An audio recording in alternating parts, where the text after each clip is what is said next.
Number 3 is a pain.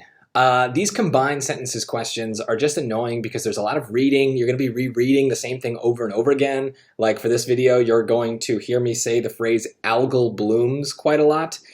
There's nothing you can really do about it, but I do think that they become easier if you predict what the question wants you to care about.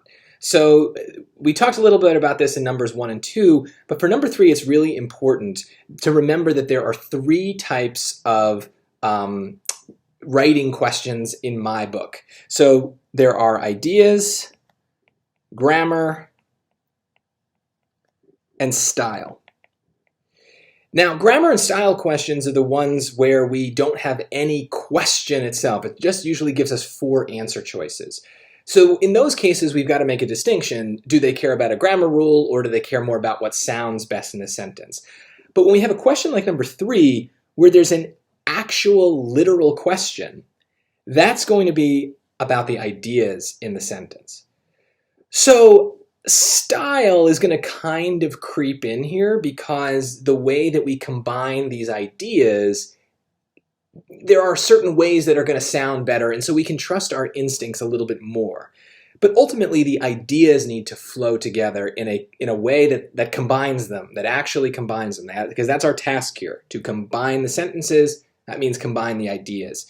So what that really means for us is that grammar is probably not going to matter. And I think that that's really helpful because it means that you can free up that part of your brain to start doing other stuff.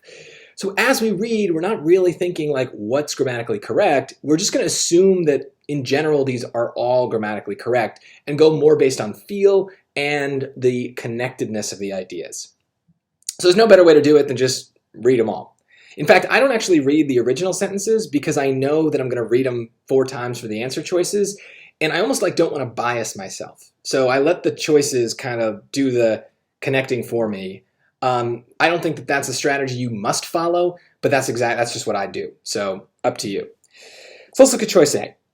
In addition to being unsightly and odorous, these algal blooms cause oxygen depletion, the result being that it kills fish and other wildlife in the lakes. Okay, a lot of people think that this colon is a problem. It's fine.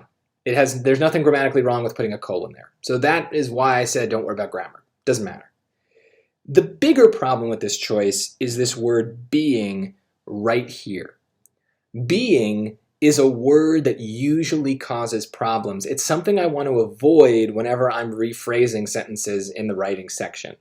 Now I realize the irony that I can't avoid the word being here because every single choice starts with it. Nothing we can do there. But this being, the second being, is avoidable because it's not in every single choice. And it's just kind of weird. Hopefully you hear it, that it's just kind of wordy. The result being blah, blah, blah. That's a weird way of talking. If you're not sure, just keep it in the mix and let's see if we find something better. I think we will. Choice B. In addition to being unsightly and odorous, these algal blooms cause oxygen depletion. The algal blooms cause oxygen depletion that kills fish and other wildlife in the lakes. Well, this hopefully also sounds a little weird because they're using this phrase oxygen depletion twice. It's a little redundant.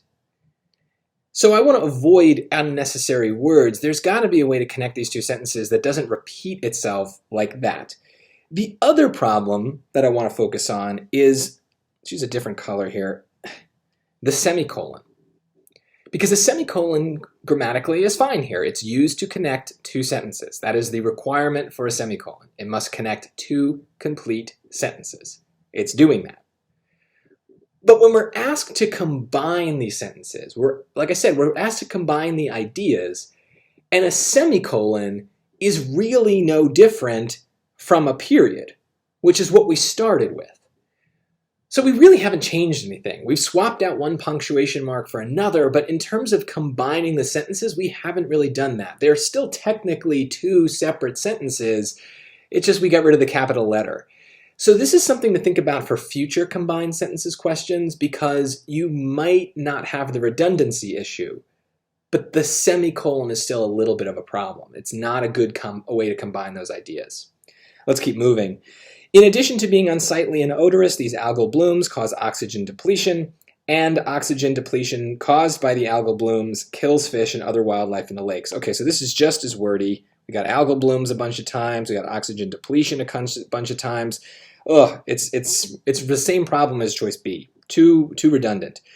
But to draw another connection with choice B, the connector and is kind of like a semicolon. It connects ideas, but barely, right? It doesn't show any relationship between those ideas, and that's kind of what we're looking for. So this is another example, like the semicolon, that wouldn't be great even in other circumstances. So just keep that in mind.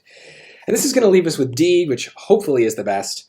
In addition to being unsightly and odorous, these algal blooms cause oxygen depletion, which kills fish and other wildlife in the lakes. So notice we've combined the ideas by shortening it.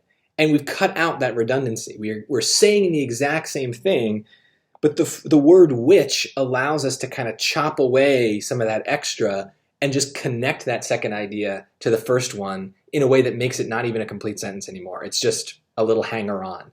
So that's usually the way we want to go with these, is we want to turn one of the sentences into more of a dependent idea. We want the ideas to flow within the sentence, not to have this like choppy separation, which is what a semicolon, a period, or the word and would cause. Sometimes we'll have to settle for one of those three things, but it's just something to keep in mind. I find that these combined sentences questions are some of the hardest on the SAT, so I want to give you as many things to think about as possible, because if you're getting these wrong and nothing else, it can be kind of frustrating, but there are like rules that the SAT tends to follow for these, so I'm hoping that you've learned a few of them just through this explanation.